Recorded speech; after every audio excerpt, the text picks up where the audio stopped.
Good evening दोस्तों, आप सभी के लिए। और दोस्तों मुझे उम्मीद है आपकी पढ़ाई जो है दोस्तों अच्छी चल रही होगी, बेहतर चल रही होगी, बेस्ट चल रही होगी। और आपको पता है दोस्तों कि कल से मैंने वीडियो कुछ 10-12 दिन में वीडियो नहीं डाल पाया आपके लिए, लेकिन दोस्तों कल से मैंने वीडियो डालना स्टार्ट कर दिया। और यहाँ पर मैंने फर्स्ट वीडियो मैंने जो कल डाली थी आपकी, वो डाली थी दोस्तों आपका जो साइको टेस्ट है उससे रिलेटेड। तो अभी तक वो वीडियो जिन स्टूडेंटों ने नहीं देखी है वो वहाँ पर आप जाकर देख सकते हैं, ताकि आपकी सारी चीज़ें वहाँ पर क्लियर हो सकें। और दोस्तों एक चीज़ और, जब आप उस वीडियो को देखें तो उसको देखने के बाद एक तो वीडियो को लाइक करना है दोस्तों, शेयर करना है, ठीक है दोस्तों, और अपने हर फ्रेंड सर्कल में शेयर करना है वीडियो को। और दूसरी बात दोस्तों कि आपको बैटरी वाइज आपको बताना है। मैंने पोस्ट भी डाला हुआ है, पोल डाला हुआ है अपने इसी चैनल पर, यूट्यूब पर जाकर पोल आप चेक करना। तो पोल वहाँ पर मैंने डाला हुआ है और वहाँ पर आपको बताना है कि किस बैटरी में आपने कितने क्वेश्चन अटैम्प्ट किए, ताकि और अच्छी तरह से सारी चीज़ें क्लैरिफाई कर सकूँ मैं आपके लिए कि आपकी देखिए एक तो जैसे कि सुनी हुई बातें, एक किसी स्टूडेंट से कहा, हम वहाँ पर जाकर उससे मिले, तो हमें क्या पता कौन क्या कर सकता है, क्या बता रहा है हमें, क्या नहीं बता रहा।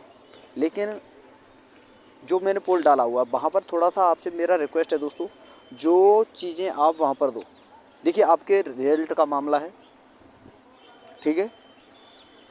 और जितना आप क्लियर हो के दोस्तों अपना जो है वहाँ जवाब दोगे पोस्ट पर, तो उससे क्या है दोस्तों, उतनी ही ज़्यादा आपके लिए अच्छा होगा, क्योंकि दोस्तों उतना ही ज़्यादा आपके सामने आपका रिजल्ट क्लियर होगा, ताकि दोस्तों और आपको पता चलेगा कि क्या आपका सिलेक्शन श्योर है या नहीं है, कितना कट ऑफ जा सकता है, कितना नहीं जा सकता। वहाँ पर आप कमेंट में बता देना, लेकिन फिर भी उस वीडियो को एक बार देखना, वहाँ से भी आपकी बहुत सारी चीज़ें जो हैं क्लियर होंगी, ठीक है दोस्तों। अब चलते हैं दोस्तों अपनी अपनी क्लास की तरफ। जैसा कि आपको पता है दोस्तों हमारा तांडव सीरीज़ चल रही है, और इस तांडव सीरीज़ में दोस्तों हमारे जैसे कि ग्रुप डी हुआ, ALP हुआ, टेक्नीशियन हुआ, JEE हुआ, इन सभी से रिलेटेड साइंस कराई जा रही है, प्रीवियस ईयर साइंस। जैसे 2024 में JEE का हुआ है, ALP का हुआ है, टेक्नीशियन का हुआ है, फिर उसके बाद दोस्तों 2022 में ग्रुप डी का हुआ था। और आपने देखा था दोस्तों कि ग्रुप डी 2022 का अगर आप लेवल उठाकर देखोगे तो ALP, टेक्नीशियन, JEE का लेवल कुछ भी नहीं है उसके सामने। तो ऐसा ना समझें कि पोस्ट के हिसाब से आपका लेवल जो है अच्छा और बेहतर पूछा जाता है। देखिए दोस्तों सबसे इम्पोर्टेंट है कि आप अपने आप में कितने क्लियर हो, कितना आपने पढ़ा है, कितनी अच्छी तरह से आपने अपनी थ्योरी कंप्लीट की है, सबसे इम्पोर्टेंट है ये। बाकी क्वेश्चन आपको सारे लगाने हैं, और जो स्टूडेंट नए हैं उनसे मेरा रिक्वेस्ट है क्वेश्चन सारे के सारे लगाएं। और एक और रिक्वेस्ट दोस्तों कि मैं सारी चीज़ें थ्योरी, फिजिक्स, केमिस्ट्री, बायो से रिलेटेड थ्योरी में डाल चुका हूँ, वहाँ से अपने नोट्स बनाएं, थ्योरी को कंप्लीट करें और साथ में क्वेश्चन भी लगाते रहें, ठीक है दोस्तों। तो चलिए दोस्तों अब हम शुरू करते हैं और अपनी क्लास की तरफ चलते हैं। और आज का हमारा क्लास है दोस्तों 3rd शिफ्ट का है, 25/11/2024 का फर्स्ट स्टेज का एग्ज़ाम, वो है हमारा पेपर है, जिसमें आपको पता है दोस्तों 20-25 प्रश्न पूछे जाते हैं, तो वो हम यहाँ पर क्लियर करेंगे साइंस से रिलेटेड, और GK के भी पूछे जाते हैं। तो अभी तक जिन स्टूडेंटों ने हमारे चैनल प्योर साइंस लाइव को सब्सक्राइब नहीं किया, उनसे मेरा रिक्वेस्ट है कि चैनल को सब्सक्राइब करके साथ में ऑल वाला बेल आइकन जरूर दबा लें, ताकि दोस्तों मेरी आने वाली हर वीडियो का नोटिफिकेशन सबसे पहले दोस्तों आपके पास पहुँच सके। अब चलते हैं दोस्तों अपने क्वेश्चनों की तरफ, और एक एक करके सारे क्वेश्चन हम समझते हैं। और लास्ट में एक क्वेश्चन होमवर्क भी है आपके लिए, जो कि आपका प्रीवियस ईयर एग्जाम का ही है, इसी पेपर का, वो आपको करके बताना है। थोड़ा सा हिंट भी मैंने वहाँ पर दिया हुआ है, ताकि आपको थोड़ा सा ईजी लगे वहाँ पर समझने में सारी चीज़। तो चलिए दोस्तों क्वेश्चन हम स्टार्ट करते हैं। और फर्स्ट क्वेश्चन यहाँ पर आपसे पूछा गया था कि निम्नलिखित में से कौन सा इमल्सन का एक उदाहरण है? रबड़, फेस क्रीम, फोम, स्पंज। तो यहाँ पर पूछा है इमल्सन के एग्जाम्पल कौन कौन से हैं। तो देखिए दोस्तों यहाँ पर सीधा सीधा आपको याद रखना है कि इमल्सन किसे कहते हैं, उसका एग्जाम्पल कौन कौन सा है, कौन कौन से होते हैं। तो देखिए दोस्तों रबड़ नहीं होता है, फोम नहीं होता है, स्पंज नहीं होता है, फेस क्रीम होता है, तो ऑप्शन नंबर 2 इसका सही आंसर होगा। अब दोस्तों इन जैसे इमल्सन हुआ, पायसन हुआ, ठीक है, स्पंज हुआ, फोम हुआ, कॉलॉइड हुआ, इन सभी के क्या क्या एग्जाम्पल होते हैं, तो उसकी सारणी होती है। तो चलिए दोस्तों मैं उसे यहाँ पर डाल देता हूँ एक बार, तो 1 मिनट आप वेट कीजिए। तो देखिए दोस्तों, इसका आपको आंसर समझ में आ गया होगा। ऑप्शन नंबर 2 इसका सही आंसर होगा। बाकी हम सारणी की तरफ चलते हैं, वो मैंने डाल दी है।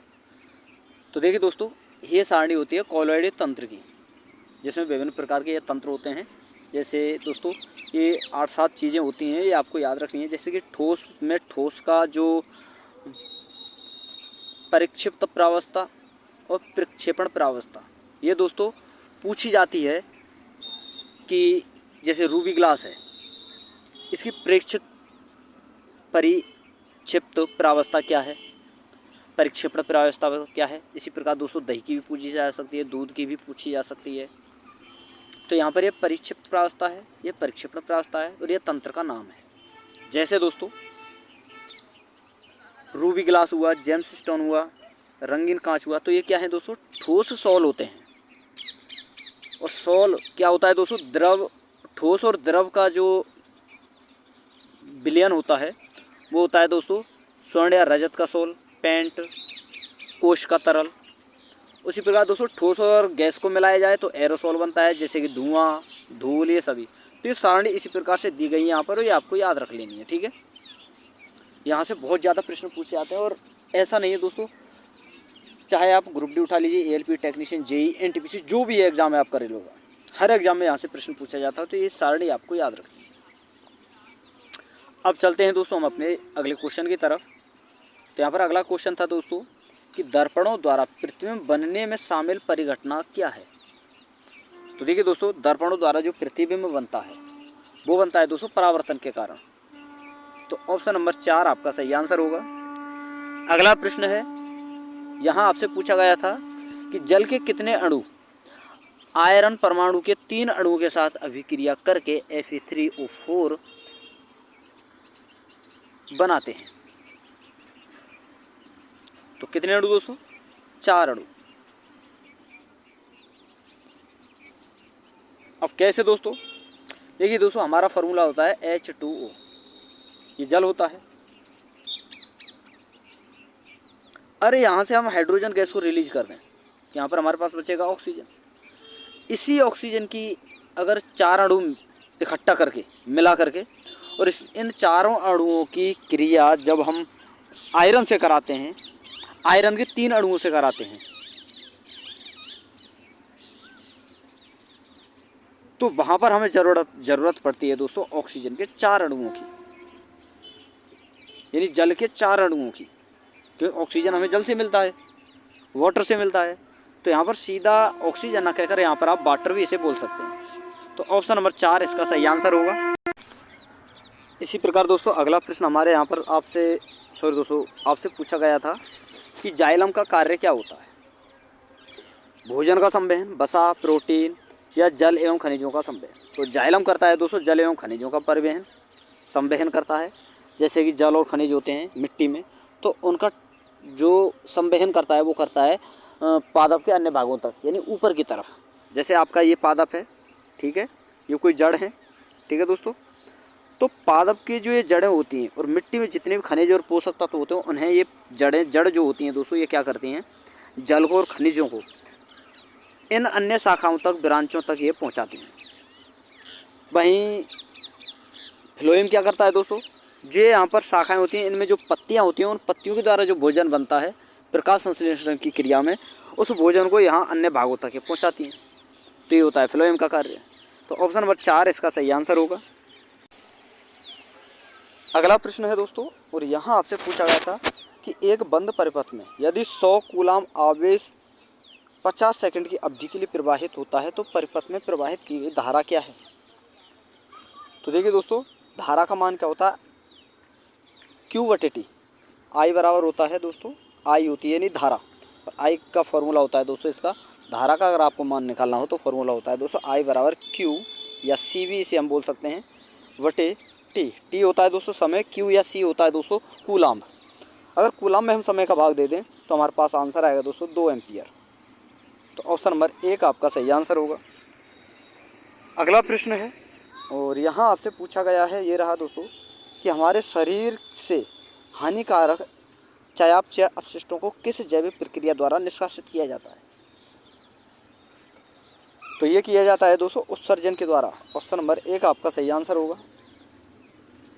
अगला प्रश्न है, यहाँ आपसे पूछा गया था, ये रहा दोस्तों, कि निम्न में से कौन सा उदाहरण यह दर्शाता है कि पदार्थ के कणों के बीच पर्याप्त रिक्त स्थान होता है। तो ये दर्शाता है दोस्तों पोटेशियम परमैंगनेट का पानी में समान रूप से वितरित होना, यानी दोस्तों फैल जाना। तो ऑप्शन नंबर 4 आपका सही आंसर होगा। इसी प्रकार अगला आंसर पूछा गया था, अगला क्वेश्चन आपसे पूछा गया था दोस्तों, कि वृत्ताकार विद्युत धारावाही कुंडली के केंद्र पर चुंबकीय क्षेत्र रेखाओं का पैटर्न कैसा होता है। तो देखिए दोस्तों, केंद्र में जो चुंबकीय क्षेत्र का पैटर्न आपसे पूछा है तो वो होता है दोस्तों संवाहक का आकार के जैसा।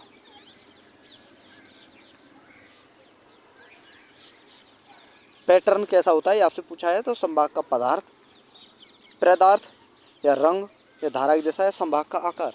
तो देखिए दोस्तों, जैसे मान लीजिए आपके पास कोई ये कुंडली है, ठीक है दोस्तों।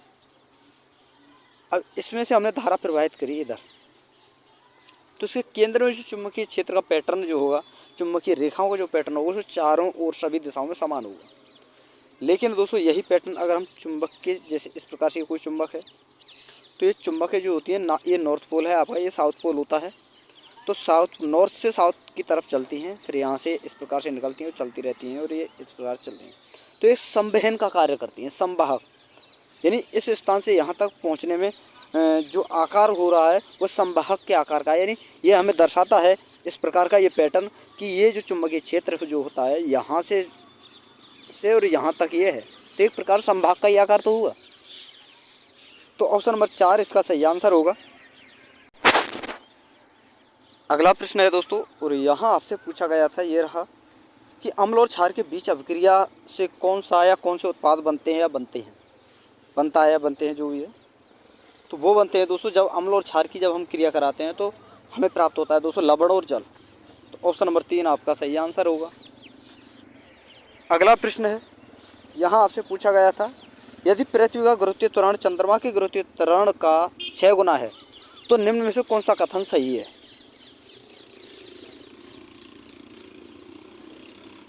तो ऑप्शन है आपके सामने कि चंद्रमा पर किसी वस्तु का भार पृथ्वी के भार की तुलना में 6 गुना अधिक होता है, पृथ्वी पर किसी वस्तु का भार चंद्रमा के भार की तुलना में 6 गुना अधिक होता है, जब हम किसी वस्तु का भार पृथ्वी या चंद्रमा पर मापते हैं तो एक समान होता है, या फिर दोस्तों पृथ्वी पर जब किसी वस्तु का भार चंद्रमा पर उसके भार की तुलना में 2 गुना अधिक होता है। तो होता क्या है दोस्तों, पृथ्वी पर किसी वस्तु का भार जो होता है वो चंद्रमा की भार की तुलना में, चंद्रमा पर उसके भार की तुलना में कितना होता है, 6 गुना। तो ऑप्शन नंबर 2 आपका सही आंसर होगा। अगला प्रश्न है, यहाँ आपसे पूछा है, ये रहा दोस्तों, कि किसी परितंत्र में कौन सा जैविक घटक सबसे अधिक संख्या में मौजूद होता है। तो ये होता है दोस्तों आपका तृतीय उपभोक्ता। तो ऑप्शन नंबर 1 आपका सही आंसर होगा। अगला प्रश्न है, यहाँ आपसे पूछा गया था कि सही कथन का चयन कीजिए। जैसे पहला है दोस्तों, पराग कण बीजांड से पराग नलिका की वृद्धि है, या फिर दोस्तों परागण जो होते हैं पराग कणों का पुंकेसर से वर्तिकाग्र तक स्थानांतरण है, या परागकण फूलों में कीटों का आना है, या परागण पराग कणों का अंकुरण है। तो परागकण जो होते हैं दोस्तों, ये क्या है दोस्तों, पराग कणों का पुंकेसर से वर्तिकाग्र तक स्थानांतरण। अब ये कैसे दोस्तों, मान लीजिए ये कोई देखिए, ये इस प्रकार से होता है, एक मिनट दोस्तों, ये इस प्रकार से यहाँ से पंखुड़ियाँ होती हैं, इन्हें हम पुंकेश्वर कहते हैं, ठीक है। और ये वर्तिकाग्र होता है आपका पूरा का पूरा, ये रहा। तो यहाँ से जो परागकण है यहाँ से निकलकर यहाँ तक जो ट्रांसफ़र होते हैं उन्हें कहते हैं दोस्तों हम स्थानांतरण। तो ये सारी चीज़ आपको समझ में आ गई होगी। तो ऑप्शन नंबर 2 इसका सही आंसर होगा। अब अगला प्रश्न है दोस्तों, और यहाँ पर आपसे पूछा गया था, ये रहा दोस्तों। इस प्रश्न में आपसे पूछा गया था कि अपने सभी अपर रूपों में कार्बन ऑक्सीजन में दहन करके क्या देता है। जब कार्बन जो होता है वो कार्बन के जितने अपर रूप होते हैं, यानी जो कि कार्बन की क्रिया से मिलकर बनते हैं, उन्हें कहते हैं अपर रूप। जिसमें कार्बन जो है पाया जाता है। अगर उनका दहन, उन पदार्थों का दहन अगर हम ऑक्सीजन के रिप्रेजेंस में कराएं तो क्या प्राप्त होता है दोस्तों? Carbon dioxide. तो ऑप्शन नंबर 4 आपका सही आंसर होगा। अगला प्रश्न है, यहाँ आपसे पूछा गया था, ये रहा दोस्तों, कि निम्नलिखित में से कौन सा परमाणु द्रव्यमान की इकाई का प्रतीक है? तो ये होता है दोस्तों यू। ऑप्शन नंबर 2 आपका सही आंसर होगा। अगला प्रश्न है, और यहाँ आपसे पूछा गया था, ये रहा दोस्तों, किस कोशिका का आकार बदलता रहता है? अमीबा, चिकनी पेशी, तंत्रिका कोशिका या अंडाणु? तो देखिए दोस्तों, अमीबा जो है इसका आकार बदलता रहता है। ऑप्शन नंबर 1 आपका सही आंसर होगा। और अगला प्रश्न है, यहाँ आपसे पूछा गया है कि गति के नियम के अनुसार संवेग परिवर्तन की दर डैश के समानुपाती होती है। तो देखिए दोस्तों, संवेग के परिवर्तन की दर जो है बल के समानुपाती होती है। यह हमें कहाँ से प्राप्त होता है? गति के दूसरे नियम के द्वारा। वो गति के नियम किसने दिए थे दोस्तों? न्यूटन साहब ने। तो इसका ऑप्शन नंबर 1 आपका सही आंसर होगा। अगला प्रश्न है, यहाँ आपसे पूछा गया था, ये रहा, कि निम्न में से किस शब्द का प्रयोग अयस्कों में उपस्थित मिट्टी और रेत जैसी अशुद्धियों के लिए किया जाता है? तो उसे क्या कहते हैं हम दोस्तों? गैंग। ऑप्शन नंबर 2 आपका सही आंसर होगा। अगला प्रश्न है, यहाँ आपसे पूछा गया था, ये रहा, कि 5 मीटर पर सेकंड के स्थिर वेग से गतिमान 2 किलोग्राम द्रव्यमान वाले एक पिंड की गतिज ऊर्जा क्या है? तो इसे सॉल्व करने के लिए दोस्तों मैं आपके लिए बता दूं, हमारे पास 2 फॉर्मूले होते हैं। एक तो गतिज ऊर्जा का फॉर्मूला होता है काइनेटिक एनर्जी, एक होता है दोस्तों स्थितिज ऊर्जा का फॉर्मूला पोटेंशियल एनर्जी। तो पोटेंशियल एनर्जी का होता है mgh और काइनेटिक एनर्जी का होता है 1/2 mv²। m होता है द्रव्यमान, g यानी गुरुत्व त्वरण और h होती है दोस्तों हाइट। ये क्या होता है दोस्तों? पोटेंशियल एनर्जी यानी पीई में। और के में क्या होता है दोस्तों? काइनेटिक एनर्जी में फॉर्मूला 1/2 mv²। m है आपका द्रव्यमान और b है दोस्तों वेग, यानी वेग का स्क्वायर। और हमसे यहाँ पर पूछा गया है गतिज ऊर्जा। तो यहाँ पर हमारे पास देखिए दोस्तों, वेग है हमारे पास 5 मीटर पर सेकंड, द्रव्यमान है 2 किलोग्राम। तो यहाँ पर आप इसे इस फॉर्मूले में रखकर आप सॉल्व कर सकते हैं।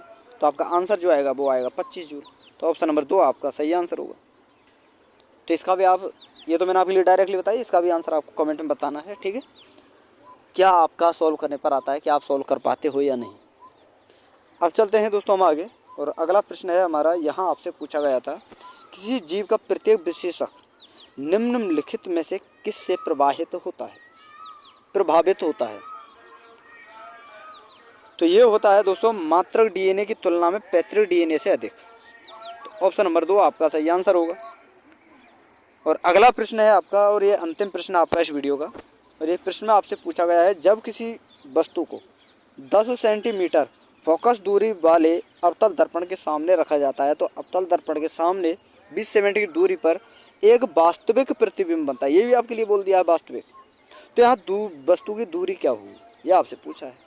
और दर्पण है आपके सामने, तो दर्पण का ये फॉर्मूला होता है। बस इतना ही मैं आपके लिए बताना चाहता था कि ये फार्मूला आपको याद रखना है। इस फार्मूले के आधार पर ये सारी चीज़ें आपको करनी है, ठीक है दोस्तों।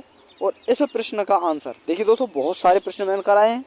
फिजिक्स मैंने कराई है, केमिस्ट्री मैंने कराई है, बायो मैंने कराई है। फिजिक्स में हर चीज़ मैंने, लेंस से लेकर दर्पण से लेकर सारी चीज़ें मैंने कराई हैं। फिर भी आप ये क्वेश्चन नहीं कर पाते हो, तो आपको ज़रूरत है दोस्तों दोबारा से उन सारी चीज़ों को समझने की और देखने की। तो इसका आंसर आपको मुझे कमेंट बताना है, क्या इसका आंसर आता है। और मैं आपको बता दूं, ये जो आंसर है ना यहाँ पर, ये इसका आंसर ये गलत है, और इसमें से कोई सा भी ऑप्शन इसका आंसर नहीं है। ये भी मैं आपके लिए बता देता हूँ। हालांकि रेलवे ने ये सही माना था, लेकिन बाद में इसे डिलीट कर दिया गया, इग्नोर कर दिया गया था इस प्रश्न को। तो आपको याद रखना है, इस प्रश्न का आंसर -20 नहीं होगा। कहीं आप देखते ही -20 रख दो और सॉल्व करें ही नहीं। तो इसका आंसर आपको कमेंट बताना है कि क्या निकल कर आपका आंसर आता है। तो यहाँ पर आज की हमारी वीडियो समाप्त होती है दोस्तों। और वीडियो अगर आपको अच्छी लगी हो तो वीडियो को लाइक कर देना है, शेयर कर देना है। और जिन स्टूडेंटों ने अभी तक चैनल को सब्सक्राइब नहीं किया है, उनसे भी मेरा रिक्वेस्ट है कि चैनल को सब्सक्राइब करके साथ में ऑल वाला बेल आइकन जरूर दबा लें, ताकि दोस्तों मेरी आने वाली हर वीडियो का नोटिफिकेशन सबसे पहले दोस्तों आपके पास पहुँच सके। तो थैंक यू दोस्तों, धन्यवाद। फिर मिलते हैं एक नई वीडियो के साथ।